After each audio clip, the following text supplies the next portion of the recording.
आधुनिक युग की तेजी से बदलती जीवन शैली में भी धनतेरस की परंपरा कायम है। समाज के सभी वर्गों के लोग स्वर्ण समेत कई महत्वपूर्ण चीजों की खरीदारी के लिए पूरे साल इस पर्व का बेसब्री से इंतजार करते हैं।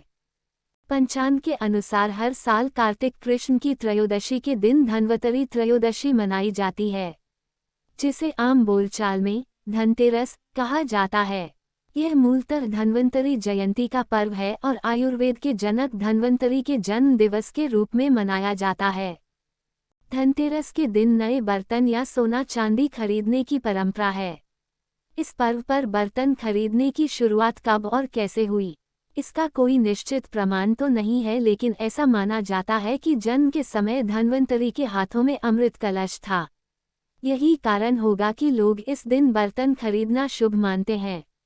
आने वाली पीढ़ियां अपनी परंपरा को अच्छी तरह समझ सकें, इसलिए भारतीय संस्कृति के हर पर्व से जुड़ी कोई न कोई लोककथा अवश्य है। दीपावली से पहले मनाए जाने वाले धनतेरस से भी जुड़ी एक लोककथा है, जो कई युगों से कही और सुनी जा रही है। पौराणिक कथाओं में धन्वंतरी के जन्म का वर्णन करते हुए बताया गया है कि देवताओं और असुरों के समुद्र मंथन से धन्वंतरी का जन्म हुआ था।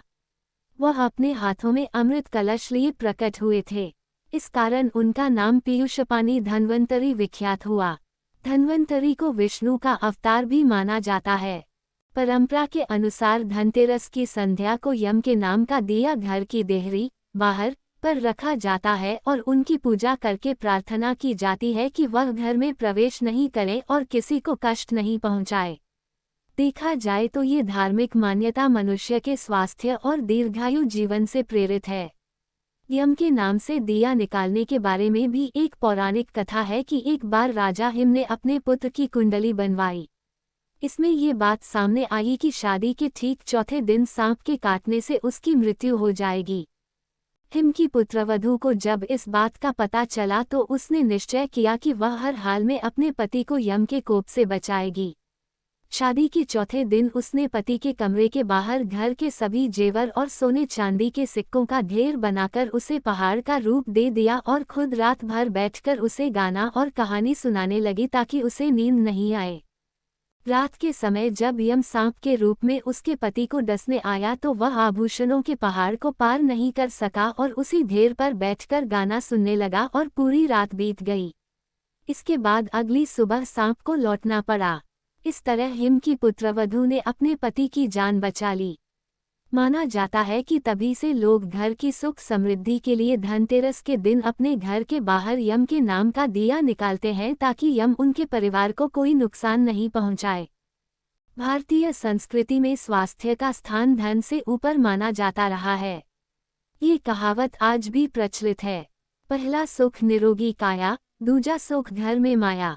इसलिए दीपावली में सबसे पहले धनतेरस को महत्व दिया जाता है, जो भारतीय संस्कृति के सर्वथा अनुकूल है। धनतेरस के दिन सोने और चांदी के बर्तन, सिक्के और आभूषण खरीदने की परंपरा रही है। सोना सौंदर्य में वृद्धि तो करता ही है, मुश्किल घड़ी में संचित धन के रूप में भी काम आता है। कुछ लोग शगुन के रूप में सोने या चांदी के सिक्के भी खरीदते हैं। बदलते दौर के साथ लोगों की पसंद और ज़रूरत भी बदली है, इसलिए इस दिन अब बर्तनों और आभूषणों के अलावा वाहन, मोबाइल, इलेक्ट्रॉनिक सामान मसलन टेलीविज़न, वॉशिंग मशीन, फ्रिज आदि भी खरीदे जाने लगे हैं। वर्तमान समय में देखा जाए तो मध्यम वर्गीय परिवारों में धनतेरस के दिन वाहन खरीदने का फैशन सा बन गया है। इस दिन लोग गाड़ी खरीदना शुभ मानते हैं। कई लोग तो इस दिन कंप्यूटर और बिजली के उपकरण भी खरीदते हैं।